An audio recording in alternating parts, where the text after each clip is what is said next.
1947 का भारत विभाजन भारत के लिए अत्यंत ही दुखपूर्ण घटना थी। सदियों तक साथ साथ रहने के बाद भी हिंदू और मुसलमान अपने धार्मिक मतभेदों को मिटा ना सके। अंग्रेजी शासन ने इस सांप्रदायिकता की भावना को निरंतर प्रोत्साहन दिया। अंग्रेजों ने फूट डालो और शासन करो की नीति को अपनाया।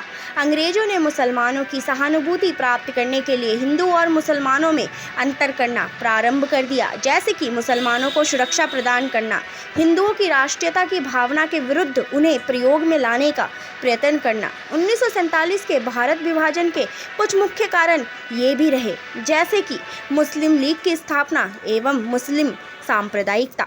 शिमला प्रतिनिधिमंडल के समय मुस्लिम नेताओं ने एक केंद्रीय मुस्लिम सभा बनाने की सोची, जिसका उद्देश्य केवल मुसलमानों के हित की रक्षा करना था। 30 दिसंबर 1906 को अखिल भारतीय मुस्लिम लीग का गठन हुआ। मुस्लिम लीग का उद्देश्य और दृष्टिकोण सांप्रदायिकता और हठ धर्मिता की राह थी। लीग का उद्देश्य विदेशी हुकूमतों के प्रति राजभक्ति में वृद्धि और राष्ट्रीय आंदोलन के प्रवाह को रोकना था। सन 1910 के समाप्त होते होते मुस्लिम लीग की प्रतिक्रियावादी नीति कुछ शिथिल पड़ गई थी। मुसलमानों की नई पीढ़ी राष्ट्रीयता की ओर झुकने लगी थी। उनमें राष्ट्रीय विचारों का विकास होने लगा था। लेकिन अब्दुल कलाम आज़ाद, मोहम्मद अली जिन्ना, अली बिंदुआ, अजमल खां, डॉक्टर अंसारी जैसे आदि मुस्लिम नेताओं ने मुस्लिम राष्ट्रवाद की उत्कर्ष करने और सांप्रदायिक में महत्वपूर्ण भूमिका निभाना शुरू कर दिया। तो वहीं कांग्रेस की संतुष्टिकरण की दुर्लभ नीति ने भी विभाजन में एक बहुत बड़ी भूमिका निभाई। भारत विभाजन और पाकिस्तान के निर्माण के लिए कांग्रेस की संतुष्टिकरण की दुर्लभ नीति भी उत्तरदायी रही थी। कांग्रेस ने मुसलमान लीग की अनुचित मांगों को भी स्वीकार कर लिया था। अनेक अवसरों पर कांग्रेस ने अपने सिद्धांतों तक को त्याग दिया था। 1916 ईस्वी तक लखनऊ समझौता में की गई भूल, जिसके अंतर्गत कांग्रेस ने मुसलमानों के पृथक प्रतिनिधित्व और उनको उनकी जनसंख्या से अधिक अनुपात में व्यवस्थापिका सभाओं एवं सदस्यता भेजने के अधिकारों को स्वीकार कर लिया। इससे मुसलमान को बढ़ावा मिलने लगा।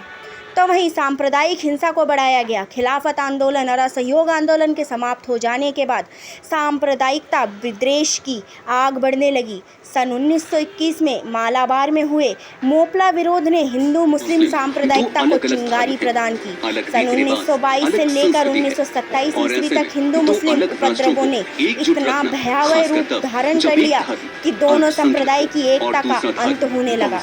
मुस्लिम लीग धीरे धीरे प्रतिगामी नेतृत्व के अधीनता में चली गई और मुसलमानों के बीच हिंदू राज दिखा कर अपनी जड़ें मजबूत कर प्रारंभ कर दिया। पाकिस्तान की मांग तेजी से होना। डॉक्टर ब्रिजेश कुमार श्रीवास्तव की पुस्तक के अनुसार सन 1930 में सर मोहम्मद इकबाल मुस्लिम लीग का सभापति बना। उसने अपने भाषण में कहा, मुस्लिम हितों की सुरक्षा एक पृथक राज्य की स्थापना के द्वारा ही संभव हो सकती है।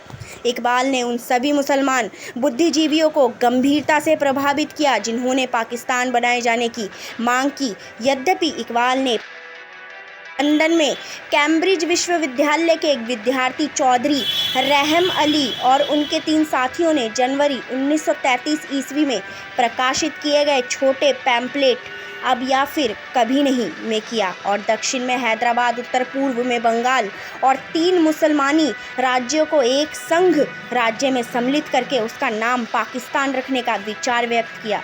सन 1940 में अपने लाहौर अधिवेशन में मुस्लिम लीग ने स्पष्टता पाकिस्तान की मांग रख दी। पाकिस्तान की पृष्ठभूमि का निर्माण पर्याप्त समय से पहले से ही हो चुका था।